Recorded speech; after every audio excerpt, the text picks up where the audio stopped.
Good afternoon, and thank you for joining us today for our webinar on achieving net zero energy goals in hospitals post-COVID-19, a discussion on how the healthcare industry can continue pushing for energy-efficient hospitals while still maintaining safe air quality to avoid the spread of diseases and viruses like COVID-19. A huge thank you to our sponsors, BranchPattern. Without them, these webinars would not be possible. BranchPattern is a building consultancy who believes that sustainability sits at the intersection of human experience and environmental stewardship. They make creating high-performing buildings feel less complex by offering integrated services in the fields of engineering and science. Throughout the firm's history, their purpose has been improving life through better built environments. This purpose influences all the work they do and the way they do it. A few housekeeping items. We will have a moderated discussion at the end of the presentation. Please utilize the chat feature at any time to make comments or ask questions. You can raise your hand, or you can also use the Q&A feature if you prefer to remain anonymous. By attending this webinar, participants may earn up to 1 ACHE qualified education hour and 1 AIA, one AIA Learning Unit Health, Safety, and Welfare. The slides will be shared on the Women in Healthcare website after today's presentation for all members. Wanted to mention that we would like to and remind you of our upcoming events: Black Perspectives in Healthcare on July 7th, Lunch with Leadership on July 23rd, and Equity and Health Disparities in August. We have a great panel to present today's webinar, and I want to thank each of them for their time. To get us started, let me introduce the moderator of today's webinar, Carrie Nakamoto, Commissioning Authority with BranchPattern. Carrie is a certified commissioning professional and certified commissioning agent with over 15 years of extensive hands-on experience in finding solutions for complex projects in the healthcare construction environment. Carrie articulates factors that are unique to the construction of healthcare facilities, implementing best practices, and providing buildings that promote health and wellness for their occupants. She has solidified herself as a valued industry leader, being rated consistently high by her peers and clients. And with that, Carrie, take it away. Thanks, Stella. I'm really looking forward to moderating this accomplished group of people. Today's learning objectives include learning about various stages related to achieving low energy hospital design and understanding the industry's progress, challenges, and solutions in achieving high performance healthcare facilities. Our first panelist today is Rick Maniktala, president of BranchPattern. Rick has worked on more than 30 medical projects, and he is committed to advancing sustainability and promoting human and environmental well-being. He's well-versed in high-performance building programs and has been a part of many teams working on net zero facilities. After Rick, we have Heather Burpee, Research Associate Professor at the University of Washington's Integrated Design Lab. Through her work at University of Washington, Heather has established thorough research to increase efficiency and radically reduce energy consumption of hospitals while maintaining high-quality healing and work environments. Our final speaker today is Travis English, Chief Design Engineer for Kaiser Permanente's National Facilities Planning Group. Travis has spent more than 16 years in both design and construction administration of mechanical and energy power distribution systems for institutional, commercial, laboratories, and healthcare facilities. His professional experience encompasses renewable power systems, net zero building design, and building control systems. Each panelist will present a few slides, and then we will have a moderated Q&A session. So audience members can send questions through the chat feature or the Q&A feature. I do want to note that the Q&A feature is anonymous, but we will be taking questions from both chat and Q&A. So with that, we will start with Rick. Thanks, Carrie. Hello, everyone. I'm really excited to be here and share Heather and Travis with you all. Necessity is the mother of invention, and net zero energy goals for 2030 and beyond are accelerating. They are necessary. My introduction to Travis and Heather became necessary earlier this year as this client that you see on the screen wanted to pursue net zero energy concepts for a new greenfield critical access hospital in the middle of Navajo Nation, border of New Mexico and Arizona. And as sustainability consultants, as Carrie mentioned, BranchPattern had designed high performance central plants, net zero energy schools, office buildings, visitor centers, but not net zero energy hospitals. So I needed to start by researching what was out there. Next slide. I came across this 2019 photovoltaic installation at Sutter Santa Rosa Hospital in California. And you can see there's a lot of photovoltaic there. What percent of the site, and by the way, I'm going to ask you to raise your hand, so find the raise your hand feature here in a second. What percentage of this site do you presume is covered by PV? Just put that in your head. How much more PV do you think they could fit on this site? There's some roof area, maybe some additional parking. When I looked at this is a hospital. It's, I think, a 96-bed hospital. I said, surely this is net zero. How many, by show of hands, think this is a net zero hospital? Okay, we got some hands coming up. I see it. People found the show of hands button there. So there's some, not many. And you're right, this isn't. If this were anything but a hospital, it probably would be net zero. So there's something going on here. So next slide. So when we look at what's going on, we see that hospitals consume more than twice as much energy as the next closest facility. And lodging facilities and hospitals are both occupied 24/7. So it's not just the number of hours per day that it's running and consuming energy. There's something else going on. This is the CBEX data that many of you out there might be familiar with. And we've made every other facility type net zero, but still hospitals are elusive at accomplishing those net zero goals. So I knew I needed some help. And so we go back to Navajo Nation. And this project, the assignment that sort of led me down this path is fast tracked.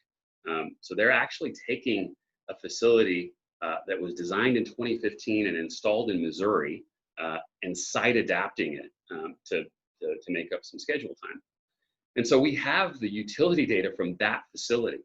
And that facility was designed, not by us, by a different design team, to meet energy codes, and I was able to meet with the facility manager and folks there. And so designed to meet energy codes, baseline systems, 90.1 compliant. As you can see from this illustration, the energy use index of that facility built in 2015 is higher than the CPEX average. 282 is the EUI. And if we take the utility data in Arizona, Missouri's rates are much more favorable. It's gonna cost $7.18 per square foot. So if we simply site adapted these systems and didn't do something different, we'd need a lot of renewable. How much renewable? Well, I had our renewable energy team look at that. Next slide. And if we were trying to offset with renewable energy, we'd have to cover the entire site. So that's not doable. What we have to do instead is talk to experts like Heather, who you're about to hear from, and Travis to learn, really learning from Heather's Targeting 100 investigative research and Travis's practical experience and experiments at Kaiser, and apply some of that stuff to really reduce the energy consumption of this facility. So that's the journey we're on. And with that, I'll let Heather take it away. Perfect. Thanks, Rick.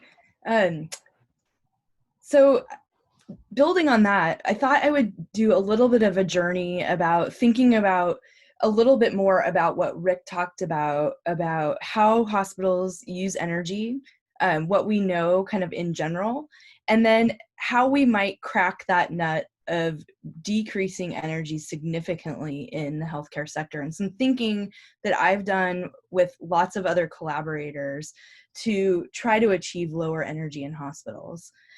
Rick mentioned that healthcare has an outsized energy footprint, and this is just another way of saying that. This slide says that 5% of all energy in the US today, including all energy for industry, transportation, and buildings, is consumed by the healthcare sector. I've seen this percentage go up as high as 8%. You know, depending on how you calculate it, it changes. But the point is, that's really high for this one industry. To me, that's spells an opportunity, however. This is another way to look at it. Rick mentioned the database, the commercial, the CBEX database, and that's another way to look at how average buildings use energy. The total building stock of hospitals in the US is less than 0.2%, yet they use 8% of all the energy, and that's just looking at the building sector. So again, an enormous opportunity. And the graph that Rick showed was comparing the typologies and looking at per square foot of energy use. We can also look at how do hospitals compare internationally. Are hospitals just going to use more energy no matter where they are, or are there examples of lower energy healthcare facilities? And what we see is, we stack up on top, which in this case is not so good, right? We're using more energy per square foot than almost any other country in the world in hospitals. And so we can start looking at what are those hospitals in Germany or Scandinavia doing to get such a low energy footprint? So I've spent a lot of time thinking about that question. What can we do to reduce the energy footprint? And as a result of that, have been part of several development of roadmaps that I put here just to say these are great references for you to look at later. This is going to be a really short primer. One is Targeting 100, and Rick mentioned that. That's a research effort that I led and undertook through the University of Washington, my work with University of Washington, in collaboration with the Department of Energy and other collaborators. And the goal of that was to reduce energy to the point where we met the 2030 challenge at the time in healthcare, which ended up being an EUI of 100 in a hospital. So thus the title, Targeting 100. These other two guides, the ASHRAE AEDG, and that is a fantastic reference as well. And the one on the right, Travis and I have been collaborating on, thinking about how do we move towards net zero energy hospitals, and that'll be published by ASHRAE by the end of the year. So what did we learn as we've put together these roadmaps? I think one of the first things is thinking about the 80-20 approach. Thinking about, 80% of the causes can be, 80% of the problem can be solved by looking at 20% of the problem. So think about another way of saying this is look at the low-hanging fruit first. I think it's a really good principle in a lot of things, including this. But how do we know what that low-hanging fruit is in a hospital? And another mantra that I like to talk about is you can't manage what you don't measure. So I like to base a lot of what I do in empirical data. And at the time that we started this work, around 2007, we were looking at how do hospitals use energy? Let's start there. We did not know. And I don't mean just we as our research group, like we as an industry did not know how energy was being utilized inside of hospitals. We might have known the whole building EUI, but we certainly did not know what was causing the whole energy picture. And so we did a monitoring project where we looked at an operational hospital that was a really good design and looked at where are those energy sources going over the course of the year. And at this time, I would sit with design teams that were really smart people together thinking about what makes hospitals different. Why are they using so much energy? And we'd scratch our heads and think, well, maybe it's the medical imaging equipment because those use so much energy and they're different. That's why hospitals are different. And so after measuring the data and looking at a real hospital, we see that medical imaging equipment uses about 1% of the total energy. That's still a big number because the whole magnitude of this pie is high, but it's not if we're looking at the 80-20 rule, it's not the first thing we would tackle. The first thing we would tackle is this big red wedge that's called reheat. Let's look at that first because that looks like a big area of opportunity. We're going to talk more about that as we go through this presentation, and Travis is going to circle back to that. But one of the main drivers of that reheat wedge is the air changes that happen in the hospital setting. So in all three of these guides, I'll say there's really a stepwise approach to cracking this nut of energy reduction. And it starts with load reduction. So this is something that I didn't fully appreciate when I started this work about what it means to actually reduce the load. So I do a lot of talking about EUI and the total energy that's used over the course of the year, but really we want to look at the loads that the heating and cooling plant are serving. And this is just a simplified graph of that to show that a baseline load might look like this. The area under the curve is the energy that's being used, but the peak, what that represents is the size of the equipment and the energy use. So when we think about size of equipment, we're talking about space and cost. If we can reduce that, we reduce the space and we reduce the cost. We also enable systems that are more energy efficient to be able to be used because they can manage that reduced peak load. So this is looking at the whole heating and cooling plant, but what we do is if we can get below a threshold with peak loads, we can then, the second strategy, decouple heating and cooling from ventilation air. Huge energy saver. If we think back to that big wedge, this is how we really reduce the reheat load, is serving the heating and cooling needs through water-based sources rather than air-based sources, and then delivering fresh air to the rooms. To do that, we must manage the loads on the exterior envelope. So in that way, the envelope is actually part of the mechanical system, and it's an integrated approach. So we're thinking about integrating architecture and engineering. They're really all one and the same. They have to work together. The third strategy then is, once you've managed the loads, decoupled the systems, is to have really good controls and turn down where possible. This is showing an operating room. Thinking about, we don't need to run the operating room as if there's a surgery happening 24/7. We can operate it when it's being used, but when it's not, turn it way down. And there are other spaces, for example, offices don't need to be run 24/7 like a hospital. They can be treated like an office. And then once you've done that, you can have smaller, more efficient central plants. So there are 3 options shown here. Essentially, they're using heat in a smart way, recycling it, using heat pumping technology at the core of the system. So doing that, those 4 things in combo, we know we can meet a really low EUI in a hospital. We were targeting 100. We showed in models that we could get there. This was a road mapping theoretical exercise.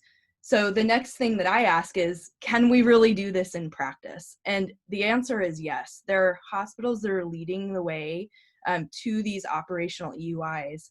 I'm just going to show a couple really quickly. Actually, before I do though, I forgot this was here. The 5th strategy, I always think about this after everything else, then we can apply energy generation strategies. But we don't want to do this first because we'll be buying way more photovoltaics than we need if we don't first manage the loads, reduce the energy, etc. So some precedents that are showing us the way. I'm just going to speak about these really, really quickly. They're worth diving into more. This one's called Peace Island Medical Center. This is up in the San Juan Islands in Washington State. If you haven't been there, it's a beautiful place. And this is a beautiful hospital in that beautiful place. The energy story here is multifold, but one of the big ones that I think is quite important is that it matches program type to HVAC system type. So places like operating rooms have VAV overhead mixing systems, but places that are like corridors where visitors are coming into a lobby are actually naturally ventilated and there's no mechanical cooling because we're in a really mild climate. So they're matching the program to the type of heating, cooling, ventilation systems that are necessary. It's also all electric and has a ground coupled heat pump plant as part of that. And it has been operating at about 80 kBtu per square foot year since it has been open. Another example is Harrison Medical Center. This is in design, and so we don't have an operational EUI yet, but we will soon. It was designed to meet the targeting 100 goal it says 98. That's a level of precision that's probably not real. I like to round up and say 100. And really there are a couple success stories here. One was there was quite a bit of effort to manage the load on the envelope. This is a west-facing primarily facade because it overlooks the Puget Sound and the Olympic Mountains. How can you not celebrate that view? But from a mechanical systems and loads perspective, that western sun is brutal, especially in the Northwest. So we worked really carefully with the design team to craft the facade to meet lower load thresholds, which made the air handling systems smaller and actually fit in the spaces that were designed to hold them. And then mechanically at the core of the system is a heat recovery chiller that is working year round and taking all of the heating and cooling and recycling it through the system. And I think in conjunction with that, what makes this particularly efficient is a really stringent controls regime where there's lots of turn down spaces like offices that need to be turned down consistently.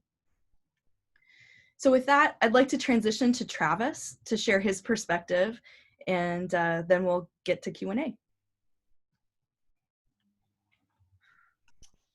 Yeah, thanks. This is mine. That's my boss right there. Rest in peace, actually. So yeah, I'm Travis. I work for Kaiser Permanente, and Rick and Heather put a lot of technical content out there. I'm not going to repeat that. I'm going to talk really quickly and sort of high level about net zero in context. And then my job here is to queue up the conversation on COVID-19. But I'll start off, I'll say I'm very proud to work for Kaiser Permanente. This topic and this effort for us comes from our leadership. We're all about total health, health of our members, health of our staff, health of our community, and health of our planet. That was my CEO, Bernard Tyson, speaking at the 2018 Global Climate Action Summit. And he talked about the connection between climate and health and our organization's commitment to environmental responsibility. We do have a commitment to carbon neutrality in 2020, and it's 2020, so keep your eyes peeled for that announcement. And I could kind of spend 30 minutes on our projects and examples, but we're not going to do that. So I'll just sort of ask you to trust me. I've tried to put myself in the middle of this net zero conversation on hospitals for about the last decade. I will brag just for a second and say we have the first confirmed net zero clinic with a year of data to back it up. It's an 85,000 square foot facility in Santa Rosa. It's a clinic, it's not a hospital, but to the best of my knowledge, it's the first demonstrated net zero healthcare site in the good old US of A. So hit the next slide. And this is my high level. My 2020 perspective on net zero comes down to these two themes. And then in both cases, I'm schizophrenic because I hold apparently contradictory beliefs. On design, I'm schizophrenic about energy models and load calculations. I really believe that energy models are wonderful tools for design. We should use them in design at a level most people aren't comfortable with. We need to design to every hour of the profile. You can do that with computers. Heather mentioned this big discrepancy between peak and running load, and that is the truth. If you've designed for the peak, congratulations, you just designed for 1% of the year. We can and must design for 8,760 hours per year because that's how many hours there are. So I am a huge believer in design calculations and leveraging computing power into design calculations. Then, for contrast, I believe that design models are bogus pieces of fictional bullshit because they're hourly and there's no plus or minus on the supplier temperatures. They're not controlled systems. So energy performance has to be validated by the temperatures and the flows in the real building. And at Kaiser, we are all in on data-based commissioning.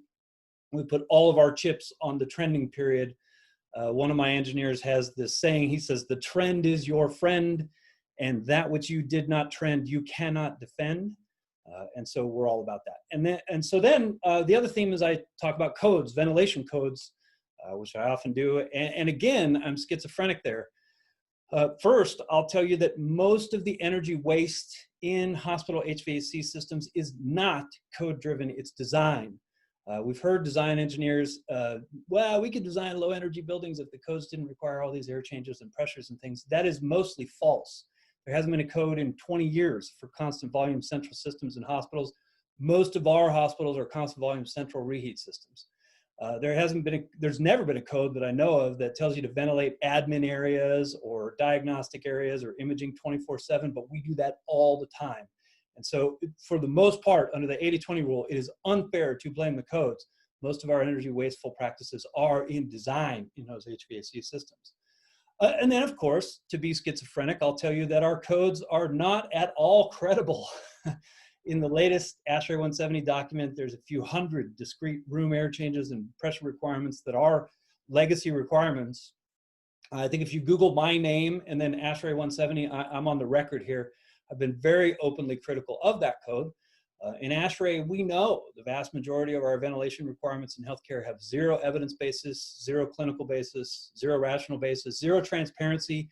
Nobody can explain them and nobody can defend them. It's just, you know, grandpa did 6 air changes and daddy did 6 air changes, so I'm going to do 6 air changes. So those codes are a problem. Okay, so hit the next slide. And now we'll talk about COVID-19. Look, COVID-19 is not a long-range airborne transmitted disease. People in the same room with each other are the big transmission path. Everything they touch is a transmission path, hence social distancing and hand washing. So in epidemiology, there is a very low emphasis or an outright discouragement of the idea of long-range airborne transmission, i.e., the ability of COVID to move in the air, you know, from one room to the next room or down 50 feet of duct and then cause an infection on the other side of that. In the COVID wards themselves, long-range aerosols are only considered a risk during certain procedures. Those are called AGPs, aerosol generating procedures. Intubation is the biggest one. So during the actual 10 seconds that a tube goes into a throat, there's a risk of aerosolization, but that is a short duration, it's infrequent, and 80–90% of our hospitalized cases never go onto a breathing machine. So even in a COVID ward, there's very limited risk of long-range aerosols. Now, I hate to say this, but we have to say this. It is 100% in the best interests of the HVAC industry to message against this and to talk up and to emphasize the idea of airborne COVID. So most of the stuff that I see on airborne COVID is in and from the building HVAC industry. There's ASHRAE, there's consulting engineers, there's vendors, anybody on the planet who makes their living selling air purifiers or air disinfection or filters or humidifiers or HVAC controls. In other words, all of my people, we are talking about airborne COVID, and we talk about it a lot. We're obsessed with airborne COVID. We sort of talk about it every day. Go ahead and hit the next slide. Didn't I have another slide in there on the CDC? I guess not. Okay. So, but what I want to say here is that the chatter in the HVAC industry can be a source of misinformation. And there's an example that I thought I had a slide for, but I'll just tell you about it. In the May ASHRAE Journal, there was a monthly column that put out a list of recommendations, 8 recommendations for dealing with airborne COVID. It was a monthly column by an HVAC journal. It was an expert opinion piece, no experiment, no original research. One HVAC expert's opinion, peer-reviewed by some other HVAC folks. It got published, and about a week later, the CDC grabbed those recommendations from the column and put them up on their website, which is to say that now there's a CDC website that advises building owners on 8 measures to combat long-range airborne COVID, which ironically the CDC says, you know, this disease doesn't transmit by long-range. And when I say 8 measures, these are things like increase your outside air up to 100% outside air, disable all demand control ventilation. One of the ones from later on the list was to consider running your building systems 24/7. Now, as a building owner, you want to be diligent. You want to read these CDC guidelines, but these are some radical measures, and if you follow them, you could easily double the energy signature of a building. So we had to respond to it. We looked at them one by one for any evidence basis or rational basis. What benefit could we expect specific to COVID-19 spread? And of course, most of them could not be expected to yield any benefit. We actually emailed the CDC to ask if there was any additional evidence or citations, and they responded and clarified, oh, those are just recommendations to be considered. They're not requirements per se. But my message to you here is that the chatter in the HVAC industry can cause misinformation really all over the place. If I sold filters for a living, I would be sending a link to that CDC document to every building owner and contractor and consultant I know. And I know people who sell filters for a living, and that's exactly what they're doing. So go ahead and hit that last slide. I want to tell you to watch out for misinformation. Even the CDC or what you would consider to be reliable sources are not immune from misinformation, so be objective. Here are the facts that I believe to be true today. Number one, COVID-19 is of most concern in close quarters. Long-range aerosols are not the problem here. We have no reason to suspect that it can move from one room to another room or down 40 feet of ductwork and infect somebody on the other side of that. And listen, it cannot be ASHRAE that makes that claim about the nature of this disease. I am a proud 20-year ASHRAE member, but let me tell you, if you get a memo from ASHRAE that says COVID is airborne, then clutch your purse and guard your wallet because you're about to get ripped off. Number two, we don't have any evidence that increased dilution ventilation reduces transmission. And in healthcare buildings, in hospital, we already have a lot of outside air, a lot of outside air. It is very unlikely that we'll get any marginal benefit from introducing more. Thirdly, we don't have any evidence that filters or air treatment in the air handling systems are going to reduce transmission. If the COVID has to leave one room and travel through 40 feet of ductwork to get to the filter or the air treatment device, that's probably a hard no. If you want to look at a treatment within a room, that might work. You got to be very careful with that because room air is typically very slow and it's not enough velocity to move around the COVID droplet particles, which are relatively large.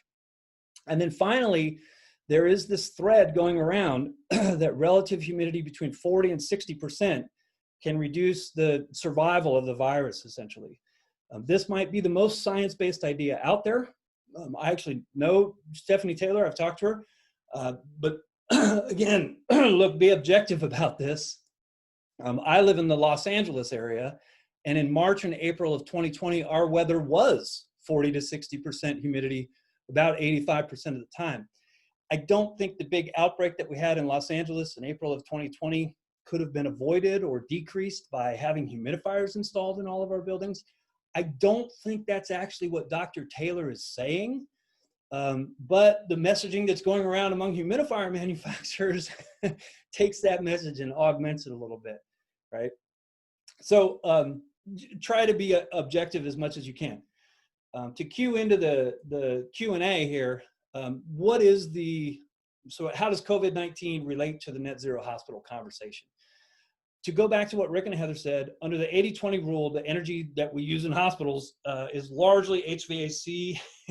And in that area, we follow some very non-evidence-based, deeply uncredible rules on ventilation. My crystal ball says the hospital HVAC industry is not going to become more evidence-based in 2020 or in the next 5 years. It's going to get worse. I'm sort of personally committed to scrutinizing those ideas one by one as they come up. I would invite you all to join me. So it is part of our problem, and we'll just have to be cognizant of it. Let me stop there, and I think we have done well on time, and we should have tons of time for Q&A, right? So we'll turn it over to Carrie. Yeah, thanks, Travis. And thank you, Heather and Rick. I do have a few questions as we open the floor for audience questions. So as a reminder, please continue to add your questions to the chat and Q&A feature. We did leave extra time for lots of questions and discussions. So I guess, Travis, just keeping the ball rolling on that, on the COVID-19, do you think there's anything that designers should do to respond to COVID, or are there other areas that you wish design teams would really focus on and do better to achieve more efficient hospitals? I think the biggest questions that we've gotten on COVID, it's almost like we're focusing on the wrong thing, right? The biggest questions that we get on COVID have to do with HVAC.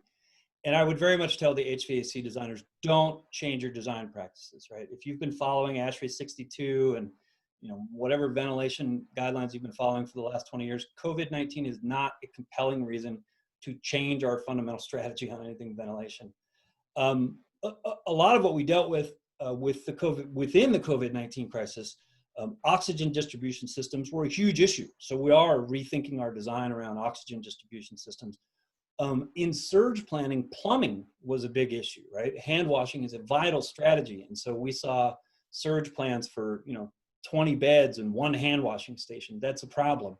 And so we should be thinking about plumbing. We should be thinking about O2. We should be thinking about, really the things that are on the front line of this disease. Obviously, social distancing, the ability to close doors, monitoring patients with cameras.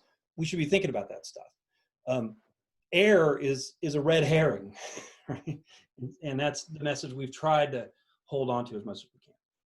So with that, we had an audience question on what are your thoughts on germicidal lighting in facilities like hospitals and commercial facilities? And there's another question regarding the uptake of displacement ventilation in patient rooms due to COVID considerations. So do those methods relate, or do you think those will be successful in COVID? So let me, I guess I'm still on point. The germicidal lighting falls into the category of disinfection, in environmental disinfection. And what we've had to, our response to the message of disinfection, obviously I get 100 emails a day with different technologies that we can use to disinfect spaces. However, we don't actually have any data to indicate that our spaces need disinfection. In fact, quite a bit the other way around. If you take surface samples from my desk here in my office, you take surface samples from, a hospital, it's cleaner. You go and take air samples from my office or from my house, and then you go and you take air samples from a hospital and look at bacterial counts or microbial counts or particle counts, it's cleaner, which is to say that hospital spaces relative to walking around outside are actually relatively clean spaces. And so the idea that, we need more disinfection, or we have a problem that requires disinfection as a solution, is one that we can't really build a business case for, right? That's not to say that those technologies don't work. Many of them have lots of data that tell you that they work, and I'm inclined to believe that data. It's just a matter of application. Can you really get some benefit from it? If you have a space that's, 99.97% clean, and you can clean it to 99.9997%, what's the benefit there, right? So moving a little bit away from COVID specifically, but I know Heather mentioned that you can't measure you can't manage what you don't measure. And Travis also mentioned the importance of trending in monitoring a building, getting towards net zero. But can either of you talk more about kind of the performance-based tracking and auditing that you do for hospitals and what has been successful in getting closer to being able to be net zero? I can start with that and then let Travis talk about their efforts, because I know they're doing that too. I think it kind of goes back to that same mantra of, with existing facilities, there's always opportunity for energy saving. And I don't know it just depends on the existing facility if there's really opportunity to get it to net zero. But there is always opportunity for energy savings. And so, our approach has been there isn't a one size fits all, knowing the facility, going in and being able to see how things are being operated, and being able to continuously improve has made a big difference. And some of that is cultural. I'd say probably a lot of it is cultural. We have technical solutions to be able to reduce energy, but being able to have a culture of efficiency or conservation as part of the culture is a really important thing to embed, but really, really difficult. And we find that facilities engineering staff are often, they feel really thin on how much time they have and don't have a lot of time, on what ends up being the side of their plate to think about efficiency. So, when we come in as a consultant to those kinds of situations to help a hospital meet a certain energy goal, it's technical in nature. It's about what's actually happening in that facility, but it's also cultural about how can we shift the mantra of what the priority is, not shift it away from patient care, safety, comfort, but an example is, if there's a cold call and the control system is changed, sometimes that change persists for years and years and years, and nobody sees that the change has been made. And that makes a huge energy implication. And so if the culture is we're going to change it the second we get a call, that may be problematic. And if the culture is we don't ever go back and look to do quality control to get us back to where we were meant to be, that can be a problem. So that's one way to address that question. I'm sure Travis has some thoughts too. I do, and I know that. So, Carrie, I know you're a commissioning agent, and I think Rick and I both come from the design world. So the story that I've told before is that I practiced design engineering for a decade and change as a consulting engineer. And I can't count on one hand. I mean, it was less than 5 times that I actually went into the building data and checked the heating loads, in the peak of winter, or checked the cooling loads in the peak of summer, let alone the most important thing that I should be checking is how much energy is the cooling system using at 4 o'clock in the morning when it's 68 degrees outside. It should be using nothing, right? And did I actually check that? Did I actually validate that? Did I validate the temperatures and the flows and the delta T's? As a design community in the United States, I think it's very fair to say that 99.5% of the designs that we put out in the world never get validated. And that is cultural. The technology is there. We're doing database commissioning. We're requiring monitoring-based commissioning. We have 200 of our buildings plugged into a monitoring-based commissioning dashboard and diagnostic system. I can look at 5-minute interval data of delta T in just about every system in 200 buildings. And the truth of what happens in those buildings, I say it's like getting really drunk and depressed and looking at yourself in the mirror naked. Compared to the design assumptions that we make, the truth of how mechanical systems really work is really, quite shocking. And so we need to design differently. And part of designing differently has to be a continuous just practice of validating all those design assumptions on every job. And so in the last 3 years, we have pushed that. And I'll tell you, our design engineers are not comfortable with it. They hate that conversation every time we have it. And our commissioning agents too. They're a lot of them hate it. So getting into a specific example, there's a question about what impact do negative pressure rooms have on energy usage? And would the increase in adaptability of existing rooms to negative pressure rooms have an impact on the energy usage? If you want me to start on that, maybe. Hey, Travis, I love that this audience is getting to hear from you directly. So I'm just sort of being quiet because we've talked about a lot of these things in our alignment. Listen, negative pressure. First off, again, COVID-19 is not an airborne transmitted disease. Unless you have an aerosol generating procedure, negative pressure is really a red herring. It's a psychological measure. We've done, Kaiser Permanente probably spent $10 million on negative pressure conversions in the last 100 days. Mostly on a psychological basis. It doesn't actually do anything. That being said, there are certainly ways to do negative pressure without a major contribution to energy signature, where I would anticipate you don't even see it on the bills. Most of the energy that we use in healthcare systems is not in the critical spaces. The single most common space in a hospital is a corridor. Right? We have I think the stat is we have 1/3 of a mile of corridors for every 100,000 square foot of hospital. And so if you're ventilating those corridors with 6 air changes per hour, 24/7, there's absolutely nothing you could do with the isolation rooms that will ever hold a candle to your strategy in the corridors in terms of the monthly bills that you actually get at the facilities. So I'm of the opinion we treat critical spaces, ORs and isolation rooms, we treat those like critical spaces. We do the absolute best that we can. Where we're wasting energy is the corridors and the offices and those general spaces. Stop wasting energy there, and then we'll get to those ORs and isolation rooms in 10 years when we've gotten rid of all the rest of the waste. So on that, I guess on utility usage also, what are your recommendations for moving facilities away from natural gas? Audience question, we see barriers with sterilization, humidifications, and in some cases peak heating. Yeah, so I was getting ready to, I actually was going to answer that in the chat, so I'm glad you brought it up. So I saw that question.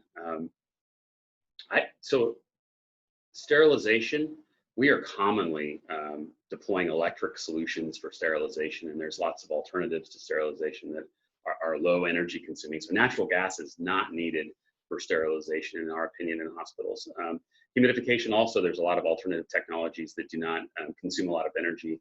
And the natural gas humidification solutions, we're going away from centralized in a lot of cases. Basically, we're just going away from centralized steam, because the cycle losses that Travis was alluding to there in the boiler plant, if you actually measure how much energy those steam plants are consuming, you'd be amazed. So when you go to electric solutions as the energy source, you can actually dial in how much energy you're consuming, and you don't have all those cycle losses. So it consumes significantly less energy, and there are some alternative technologies. And then she mentions, or somebody here mentions peak heating.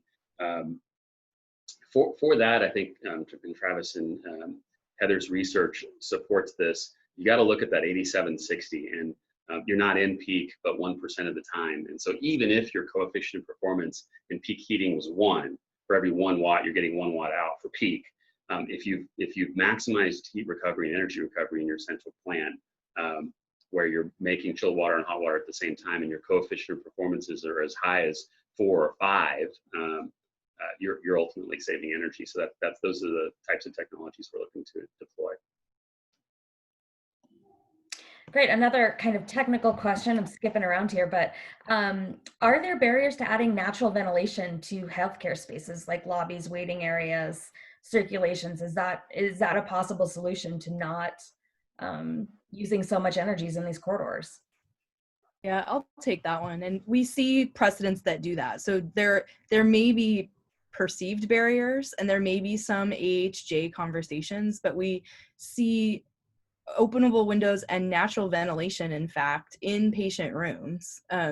So then outside of those spaces, in offices and corridors, yes, you can do that. The inpatient rooms question, that Peace Island hospital example I showed has operable windows in the patient rooms. Those are not tied into the HVAC system there.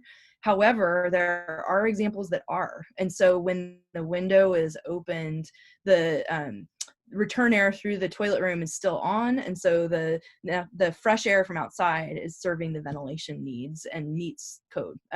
So we definitely we see that. It's not as prevalent. But I want to also connect that to another question that came up about displacement ventilation. We skipped over that. I will say, in my experience in the last month, even in some early design thinking for some new hospitals, these are strategies that we've talked about for a long time. We know they save energy. They're also have a lot of what I deem as non-energy benefits that can provide more comfort, more connection to nature, for example, with the operable window, more home-like atmosphere in a, what otherwise could feel pretty sterile. But the conversation that's coming up in the last month is we also see that there's some resilience in those strategies and more willingness to think about those strategies in that way. So, with displacement, it's 100% outside air system. It's delivering the air in a different way. The CFD models show that it evacuates the air in a way that disturbs particulate matter less. Those things are mattering more right now, which to me is exciting because I think we should be doing those things. And there's maybe more reason in our minds now to do them, where, gosh, if we say, and I don't know how this relates to Travis's conversation about COVID not being airborne, but we see lots of recommendations about just open the windows, like keep your space ventilated. And if that's the case, let's have windows that open. And I hear hospital facilities that have otherwise been pretty resistant to that idea, saying, well, we at least want to have that as an option. So to me, that's exciting. I'm seeing a shift in the conversation around those things. I do want to be clear that right now, National Standard ASHRAE 170 does not allow natural ventilation. So anytime anybody's doing it, it's a variance. I've been petitioning that group for, I think, about 5 years to try to get it allowed. And Travis, there's that's no in patient rooms, right? Not in the corridor, not in corridors or public spaces. No, it would be prohibited in corridors. Public spaces, non-healthcare spaces. So if you had just a lobby or a coffee shop or an office, then it's allowed, right? Yeah. But any space that's covered by those, then, and again, that's the national standard is the code basis. You can get a variance, obviously. Yeah. And that's totally been done. We have petitioned them. They have that proposal. They may even have version 2 of that proposal. And so hopefully at some point in the next, generation, our national standard will allow it. Great. So shifting over, there's a questions on PV systems. So there's the question is, there's conflicting data on how good the photovoltaics are, how green they really are, what they contain, and how they're disposed of. Do you guys have comments on how that achieving net zero also helps us, or if we can be conscious of the environment as we do that? Yeah, I think this brings up, I'm just going to bring up the larger question here is, we've been focusing on energy, but high performance buildings encompass much more than just energy. They were starting to think a lot more about the materials that are in our buildings, and PV, I would lump PV into that category as a material. And not only their embodied carbon, but also their material toxicity and then the whole life cycle of a building from extraction to grave, right? So I think it depends what lens of analysis you're looking at, whether and PVs and or anything that goes in the building, how environmentally friendly it is. And that for the PV question, from my perspective, that's another point of energy efficiency should always be the first strategy, right? That's not something we're putting into the building. It's something we're taking away. And so to me, that should be the first thing that we do. And then if we think that we need to get further, then we would apply a material to help us get there. And I personally can't speak to the nature of the toxic materials in photovoltaics. I'm sure that they exist. So I'll leave my comment to that. We have a lot of questions getting back to COVID and current conditions. One question is, do you see hospitals reconsidering department adjacencies in the future to keep immune compromised patients safer in hospitals during another pandemic, and to streamline how energy serves occupied areas of the hospital to reduce energy consumption and power demand during a pandemic? And maybe this is a bigger question also on how could this pandemic change design considerations in the future, or how should it?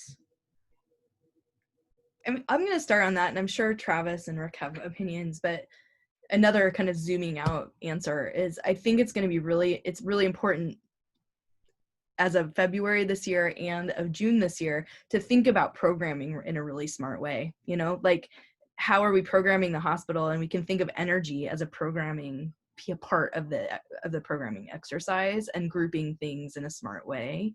But in the small conversations I've had recently about hospital design, we're thinking about there may be different nature of waiting areas, different nature of nurse station and exit and entry, things like that.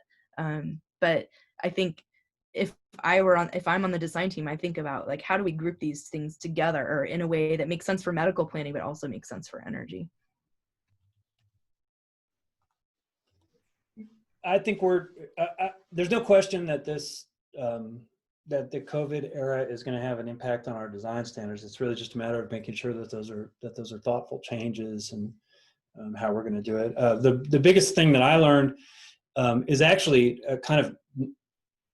if you type the word ventilated headboard into Google, and you'll see this solution that actually the CDC came up with, which is a non-infrastructure solution. So rather than, I know we're going to have a code conversation over the next 10 years about, we should increase the number of airborne isolation rooms. I think that's not the answer. I think the answer is flexibility. And these ventilated headboards can be built on site. I sent a sketch of it out to one of our field teams, and they sent me the picture of the thing about 3 hours later. And so the idea to have quickly deployable, very local solutions is important. I know that in the planning community that I actually work for, our planning group, there's a lot of conversations now around that flexibility. Exam rooms, we've published some stuff about how to make exam rooms flexible for different types of cases. And then also the whole idea of a patient room door being open versus door being closed. There's obviously video monitoring techniques that are going to come into play. The regulatory rules around that are going to change. But also on the clinical side, virtual visits. I think the last 10 years, doctors have been telling us we can't do virtual visits. We need to see every patient. And that myth kind of got busted in the beginning of this year. And so you are going to see some pretty radical changes, to our overall approach, I'm sure. Yeah, and regarding my only comment to add, just since we're running out of time, is the takeaway of so much of design is for these shoulder cases. There's 8,760 hours in a year. So much of design is for that 1% occurrence, and this could be another, external force that creates a shoulder case. And as a designer, what I'm going to work really hard to do myself and challenge our teams is to really consider or apply first principles. And as we're addressing these shoulder cases, we're not doing so and taking away the flexibility to really optimize performance for what's normal. Like nothing's been normal the last three or 4 months. So, but eventually, at some point in the future, we'll get back to normal, and our buildings have to be able to be optimized over as many hours as possible of those 8760. So I think that's the biggest thing to take away. Travis mentioned it and beat it into me when I was talking to him. That's what I'd share with the group.